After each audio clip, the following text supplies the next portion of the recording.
চায়নাতে তো আসলে নতুন নতুন অনেক প্রোডাক্ট আসে এবং একই প্রোডাক্ট অনেক ফ্যাক্টরি তৈরি করে। জি জি। তো আমাদের একটা বড় সমস্যা হয় প্রথমে সোর্সিং, যে আমি অ্যাকচুয়াল সোর্স থেকে প্রোডাক্ট পাচ্ছি কিনা, অথবা আমি যার কাছ থেকে প্রোডাক্ট নিতে চাচ্ছি সে অ্যাকচুয়াল সাপ্লায়ার কিনা, আবার সে আমাকে প্রোডাক্টটা ঠিকভাবে সাপ্লাই করবে কিনা, সেটা কমপ্লাই করে কিনা। এই জায়গাগুলো সম্পর্কে যদি আপনি একটু আপনার অনেক দিনের এক্সপিরিয়েন্স যেটা আছে একটু শেয়ার করতেন আমাদের সাথে। এটা তো আসলে যারা বাংলাদেশ থেকে প্রোডাক্ট কিনে তাদের কমন প্রবলেম। ওকে। অ্যাকচুয়ালি হচ্ছে ধরেন এখানে কিছু ব্যারিয়ার আছে, সেটা হচ্ছে এখানে কমিউনিকেশনের যে বিষয়টা থাকে, ধরেন চাইনিজ ল্যাঙ্গুয়েজের যে বিষয়টা থাকে।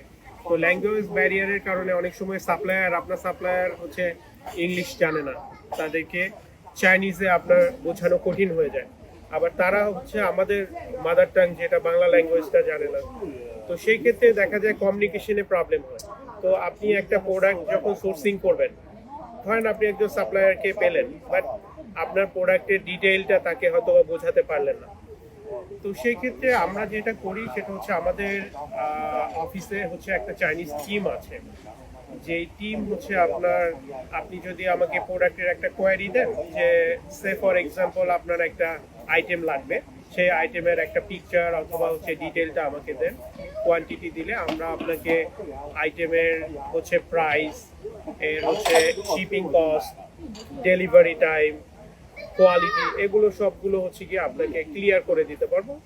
এবং সোর্সিং এর ক্ষেত্রে যেটা করি সেটা হচ্ছে ধরেন এখানে চায়নাতে যেহেতু চাইনিজরা সোর্সিং করে, তো এখানে চায়নাতে দেখা যায় অনেক ধরনের অ্যাপস আছে।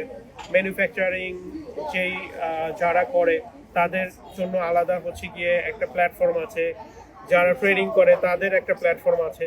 তো দেখা যায় যে ওরা ঠিকই হচ্ছে গিয়ে তাদের কোর ম্যানুফ্যাকচারারকে খুঁজে বের করে হচ্ছে আপনার প্রোডাক্টটা সোর্সিং করে, এবং সোর্সিং করে আপনাকে বেস্ট প্রাইসটা হয়তো দিতে পারবে।